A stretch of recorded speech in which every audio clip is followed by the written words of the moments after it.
大家好，今天我想跟大家聊聊如何开始看你的第一本原著。But before I start today's video, I would just like to introduce myself. Hi, my name is Ella. I'm a full-time English teacher that offers private one-on-one classes as well as online courses for you to study on your own.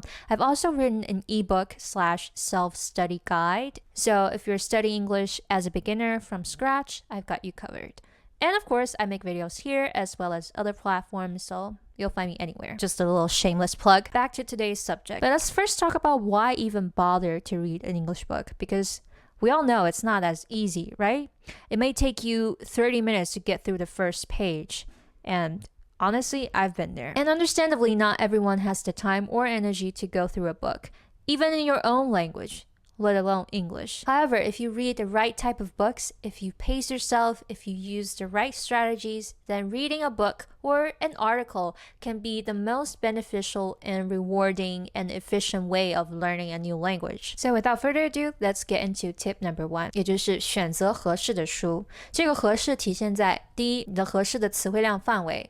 Obviously, if your vocab range is within the most basic level, you can't read a book on philosophy, you can't read a book on history, right? So before you even dive head into a book, you have to gauge what your vocab level is at currently. To make things easier, you have to go lower. So let's say your current vocab is 5,000 words, right? 通常这个5000词汇量或者6000词汇量，这其实是有打很多水分在里面的，因为大部分人的这个词汇量做词汇量测试的这个来源就是说 OK 我知道它的中文的翻译是什么 but you don't actually know how to use this word in a proper context, or you may not always understand it in a different context, right? Say a word has 10 different meanings and you've only understood like the most common 3 meanings, but a book probably uses 4 other ways of using this word. 所以这种情况下你就不能说你是真正掌握了这个单词。所以如果你的词汇量的测试告诉你的结果你是有5000的词汇的话，你可能还要打个折扣，就是从最常见的2000单词开始。那么我对合适的第二个定义就是书的种类。As a principle, I don't recommend fiction,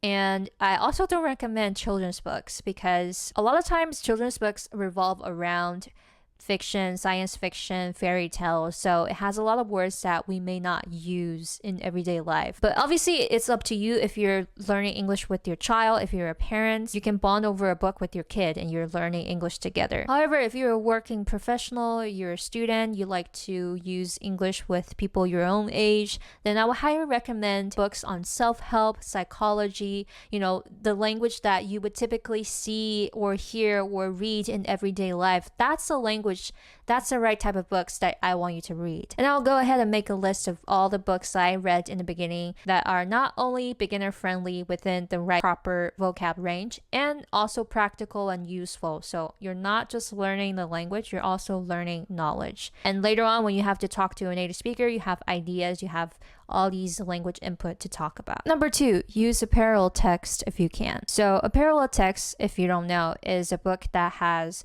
English on one side, Chinese on the other side. So if you run into a new word that you don't know and you don't want to bother looking it up in a dictionary, you can just go ahead and look at the page, look at the translation. This is kind of cheating and it's not ideal. If that's all you do, over time you'll still have trouble coming up with your own sentences because you've never understood how to use a word and how native speakers use it because you've never looked up words in a dictionary, right? But when you're just going over the book for the first time, it helps to have translation just by your side so you're not fixated on every single word. So you're making sure that your comprehension comes first. And then when you understood the whole book, after you've gotten the gist of the book, you can go back 再去做这个上面的语法功课，或者说它的单词的功课，或者说一些表达的功课。Number 3, use a monolingual dictionary and take notes on vocab. 所以这个是你第2遍看同样这个书了。现在不是看它的大体意思，而是看它里面用词是怎么用的，为什么用这个单词，有没有什么值得你你学的地方，所以这个是积极主动去精读一本书，去精读一个材料，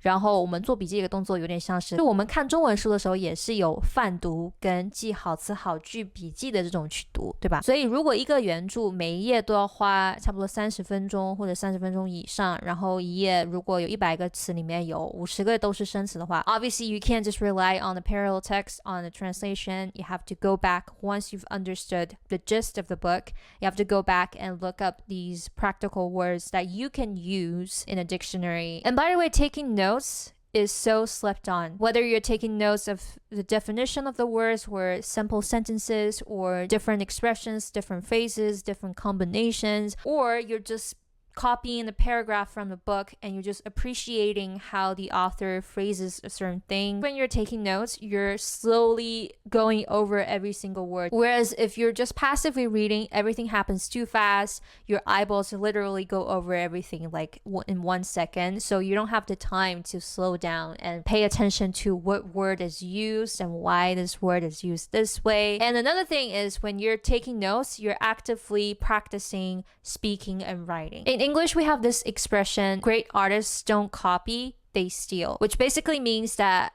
all the great artists, all the great authors have read up on a lot of people's work, have been inspired by so many people's work that they draw inspiration from all these different ideas, right? And so taking notes down or copying other people's work is forcing your brain to think about what you would say later, what you would write later. 我们最终也是想要说自己说出来的东西，自己写出来的东西更有趣，更词汇量更大，更有内容. So all that starts with taking notes and copying other people, but you gotta give them credit. Either give them credit or keep it private. Obviously, don't copy other people's work and publish it. But in the comfort of your own home, just in your own notebooks, feel free to copy anyone. So there you guys go. That's all there is to it. Really, you just gotta stick to one book or just a few books at a time. Remember, quality trumps quantity. You don't have to be reading 10 different books at a time. I know, I've tried. Just find one good book that is the proper vocab range. Make sure you have a basic command of grammar so you're not struggling with understanding the sentence, even though you understood every single word. Work on that first. And then get a good dictionary, get a good monolingual dictionary, pull up a notebook, and start reading. So yeah, I hope this helps. And if you're currently reading a book in English or you're about to be, let me know what book you're reading or what book you plan to read. All right? All right, bye.